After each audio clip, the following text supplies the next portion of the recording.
Manly P. Hall wrote this, quote, "The Serpent Kings," and notice that Mr. Hall capitalized the two words as one would do for a deity or for royalty when he wrote this, "reigned over the earth.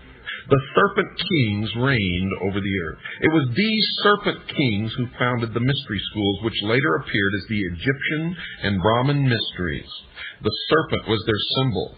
They were the true sons of light, and from them have descended a long line of adepts and initiates duly tried and proven according to the law, unquote. And the proper term is not Freemason, it's Freemason. It comes from the French, from the Knights Templar, and it literally means the sons of light. Another writer, Wilfred Gregson, informed his readers why Mr. Hall capitalized the two words Serpent Kings when he wrote, quote, "One symbol of great prominence throughout all ancient civilizations is the snake, or serpent, where it has symbolized divine wisdom," unquote. So Mr. Hall had reason to capitalize the words because he had discovered that the serpent represented divinity. Notice also, folks, that Mr. Gregson, even though he chose not to capitalize the word serpent, confirmed that Mr. Hall's use of the capital letter was correct when he stated that there was a connection between divine wisdom and the serpent. Mr. Hall, a 33rd degree Mason, made the same connection in these comments, quote, "The serpent is true to the principles of wisdom, for it tempts man to the knowledge of himself," unquote. A serpent is often used by the ancients to symbolize wisdom. The symbol of the serpent has another concealed truth, according to Kenneth Mackenzie, for he identified that truth in this quote when he described a brazen serpent. Quote, "It was a type of mediator and a promise of redemption," unquote. The word brazen, folks, is defined as bold or impudent, and impudent is defined as shamelessly bold or disrespectful. Now you will remember that Lucifer was an anointed cherub in heaven who fell because he sought godly power. The story is covered in Isaiah chapter 14, verses 12 through 14 of the Old Testament. Look it up. It says this, quote, "How art thou fallen from heaven, O Lucifer, son of the morning? How art thou cut down to the ground? For thou hast said in thine heart, I will ascend into heaven, I will exalt my throne above the stars of God, I will be like the Most High," unquote.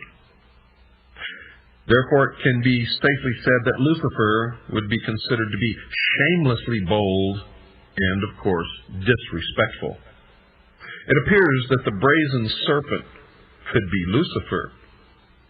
Another author, John Anthony West, wrote a book entitled Serpent in the Sky, in which he also connected the serpent with wisdom, and he wrote this, quote, "The serpent represents intellect, the faculty by which man discriminates.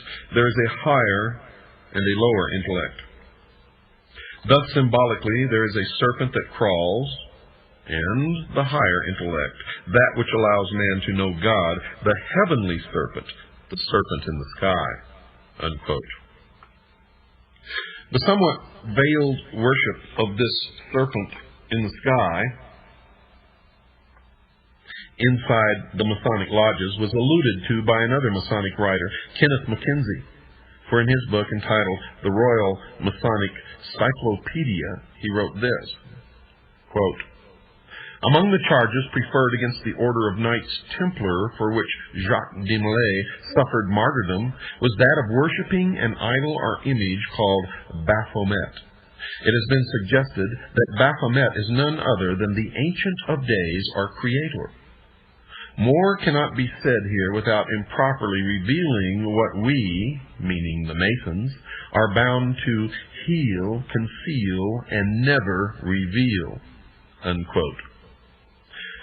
So according to this Mason, the snake or serpent is somehow a symbol of the subject of the Masonic worship, and apparently this fact is the secret that the Masons cannot reveal to the rest of the world. A Christian minister, Reverend Alexander Hislop, wrote a book that included some discussion on the subject of serpent worship. And in that book, entitled Two Babylons, he explained that serpent worship was not something that is recent in time. It was an ancient practice. Quote, along with the sun, this symbol will be discussed later as the great fire god, and in due time identified with him, was the serpent worshipped. In the mythology of the primitive world, the serpent is universally the symbol of the sun. As the sun was the great enlightener of the physical world, so the serpent was held to have been the great enlightener of the spiritual by giving mankind the knowledge of good and evil, unquote. And according to the Bible, you know who gave man the knowledge of good and evil? Satan, Lucifer. And the Bible talks about a fallen serpent in the book of Revelation, chapter 12, verse 9. However, in this case, folks, the snake is connected to another symbol of the serpent, a great dragon. Quote, and the great dragon was cast out, that old serpent called the devil and Satan, unquote. Is the serpent worshipped in the ancient mysteries and a symbol in the Masonic ceremonies, a symbol of Satan, the devil? As has already been discussed, there is indeed evidence, folks, that this is the case. And once you have confronted the evidence and studied as much as I have studied, you will know that they are one and the same. Another symbol that needs to be analyzed is the star. On the page opposite page 124 in Mackey's encyclopedia is a drawing illustrating the symbols of Freemasonry. Included in